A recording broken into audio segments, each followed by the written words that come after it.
नमस्कार मंडळी, शुभ सकाळ सर्वांना। आपल्या आजच्या ब्लॉगमध्ये तुमच्या सर्वांचं स्वागत आहे। आणि आजचा ब्लॉग हा अशा प्रकारे मी सुरुवात करते आहे आणि आपण आज महादेवांच्या भेटीला जात आहोत। मनालीमध्ये मणिकर्णिका असं नाव आहे त्या जागेचं। तर हे अशा प्रकारे म्हणजे आमचा 4-5 तासाचा प्रवास करून आम्ही हॉटेलपासून इथपर्यंत 4 ते 5 तासाचा प्रवास होता आणि इथे आम्ही मणिकर्णिका इथे पोचलेले आहोत, जिथे गुरुद्वारा सुद्धा आहे आणि महादेवांचं मंदिर सुद्धा आहे। हे धार्मिक आणि पर्यटन स्थळ आहे, ज्याला पार्वती घाटी म्हणूनही ओळखले जाते आणि जे पार्वती नदीजवळ आहे। मनाली ते मणिकरण 85 किलोमीटर अंतर आहे। येथील गरम पाण्याचे कुंड अधिक प्रसिद्ध आहेत। त्वचारोग निवारणासाठी लोक लांबून येथे येतात। पुरुष आणि महिलांसाठी स्वतंत्र स्नानगृहसुद्धा आहे। पार्वती घाटी कसोलवरून 4 किलोमीटर अंतरावर आहे, तर कुल्लूपासून 85 व भोतरपासून 35 किलोमीटर अंतरावर आहे। प्रवासी आणि यात्रेकरू ह्यांना विनामूल्य राहण्याची सोय मणिकरण साहिब गुरुद्वारामध्ये केली जाते।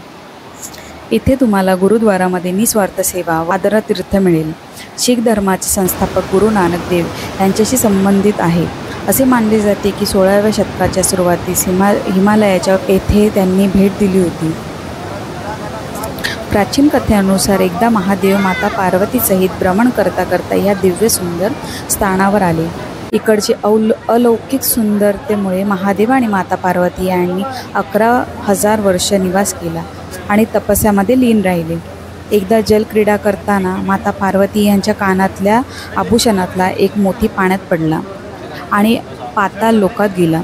हरवलेला मोतीला शोधायला महादेवाने आपल्या गणांना आदेश दिला।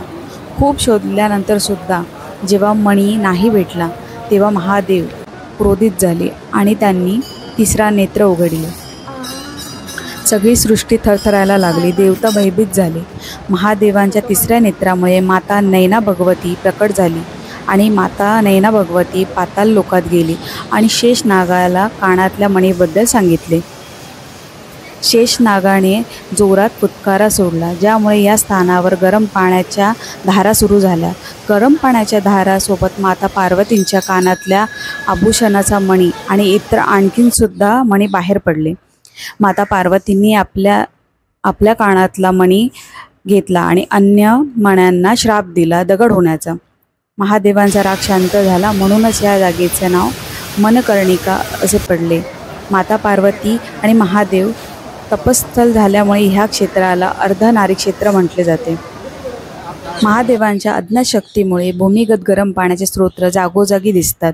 उकळत्या पाण्याचे तापमान 88 डिग्री सेल्सिअस ते 94 सेल्सिअस इतके आहे।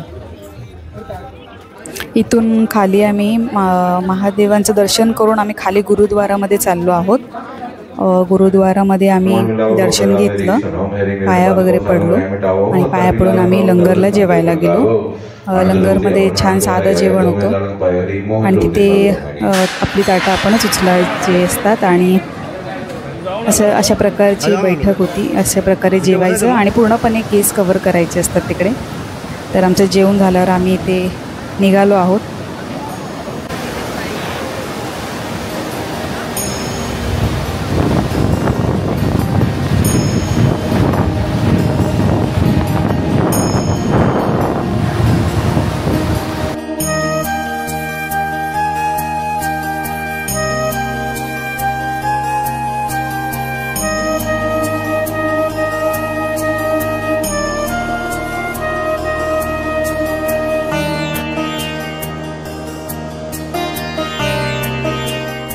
ठंडा नहीं है।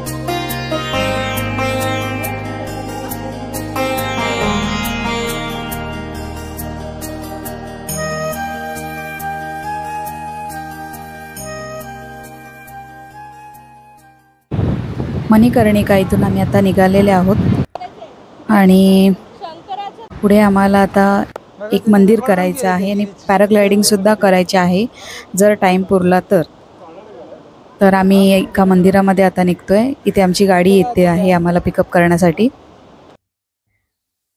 तर आम्ही या मंदिराजवळ पोचलो आहोत। श्री महादेव तीर्थ वैष्णव माता मंदिर कुल्लू। इथे वरती गेल्यानंतर गुहेमध्ये एक छोटं वैष्णव माता देवीचं मंदिर आहे। आणि तिकडचं दर्शन झाल्यानंतर मग आम्ही निघालोच होतो पॅराग्लायडिंगच्या शोधामध्ये.